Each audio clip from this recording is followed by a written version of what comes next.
Hey there, Reverend Sully, Eric O'Sullivan, ordained on the internet. As always, the caveat, please do not burn your hands holding on to my hot takes. If you do, well, that's on you, pal, okay? Today, it's my love letter to Star Trek. I knew Star Trek before Star Wars. I grew up uh, the prototypical only child of the early 70s in front of the television. You know, don't sit too close to the television, you're gonna go blind. To that, I grew up steeped in Star Trek the original series and Star Trek the animated series as well. And I was very immersed in these two pretty much from the day I was born and up until now. But specifically, I knew this before Star Wars, and Star Trek has been a part of my life and a very influential part of who I grew up to be. And I'm a Mr. Spock. If I had to look at myself archetypically as who in the crew am I? I'm a Spock. I'm rational. I'm emotional. I say things like fascinating, and it appears to be, and I question things, and I'm fiercely loyal. Yeah, I'm proud to be a Spock, and I was also in 1979. I was 7 years old when the motion picture came out. I got that first Happy Meal from McDonald's. Star Trek the Motion Picture was the first movie tie-in for the first Happy Meal with McDonald's. That was great. And I'm going to show you my Eagle Moss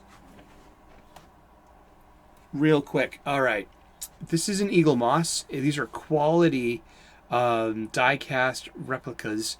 And the stand is really cool, but this fascinates me. This is the original Enterprise, and sometimes it's on a chain, and I see it, and someone's putting it under a candle, like that episode. You know, I don't chapter verse the show as well as I could, but I've seen every episode several times. I'm going to invest in a Blu-ray copy of the original series because I deserve it, and I'm also going to invest in the box set for Next Generation, Enterprise, Deep Space Nine, and Voyager. I'm also going to avoid anything by Bad Robot and Secret Hideout. I was blocked by Star Trek at CBS All Access last year for comparing Picard to Eli Roth's Hostel by calling it torture porn. I stand by that. But also, this is the Enterprise D. Oh, I love this ship. When this show came out, I was about to enter high school, and this was an amazing experience seeing this for the first time. I would videotape them. I could tell when the commercial break was stopping and starting. I was so good at hitting that pause button. And we had every episode on tape. And yeah, I love Star Trek. And it has the biggest impact on me. And that's kind of about it. I just wanted to gush about Star Trek for a few minutes, and show off my Eagle Moss as well. And these come in an extra large size. These were a nice affordable models. Not models. They come complete. You don't have to build them, and which is great for me because I stink at making models, and they come in an extra large size, and they're pricier, but I'm going to eventually invest in them. I will. I was going to get the other Enterprises as well, the B, the C, and the E. But I think I'm fine with this. Less is more, right? and keep it brief.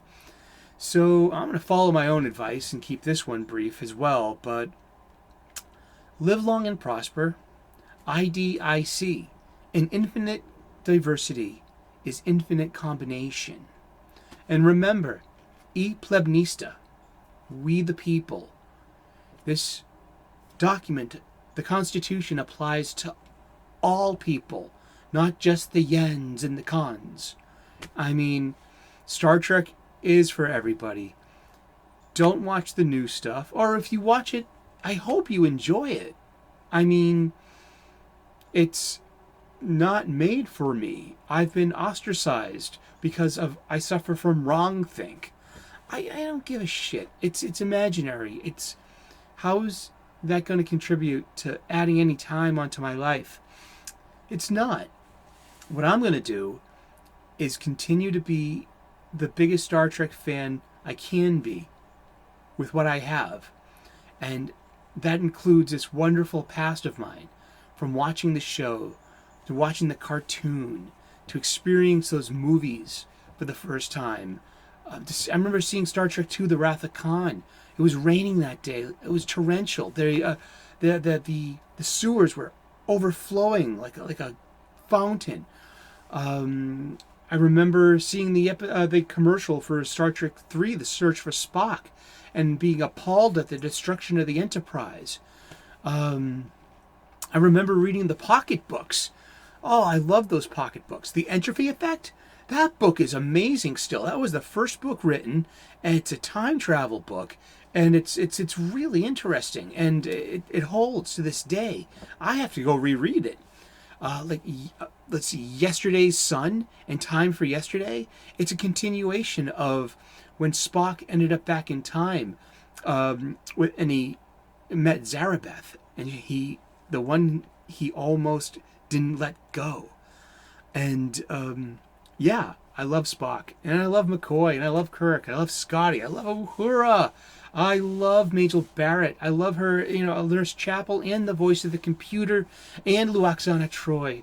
I mean, I don't care for the politics of any of the cast members these days. I mean, they literally have no choice. They're under contract. They have no free will. I mean that nicely.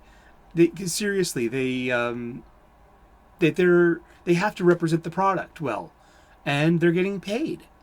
And Will Wheaton, I love you. Seriously, I read your blog back in the day. You hit me back, said, good on you.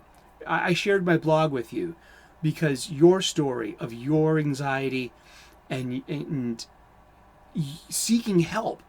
I went and got help. I went to therapy because of you, Will Wheaton, and you helped me. Now, unfortunately, at this time in history, you have literally told me to go find something else to do. And you know what? I still love you. All right? Live long and prosper. All of us Trekkies, all of us Trekkers, and even you new Trekkers that hate us, that openly despise us and consider us mind criminals. I say to you, Pleb Nista, and live long and prosper. Thank you very much, Star Trek. And thank you, Gene Roddenberry. You have a great day. Cheers.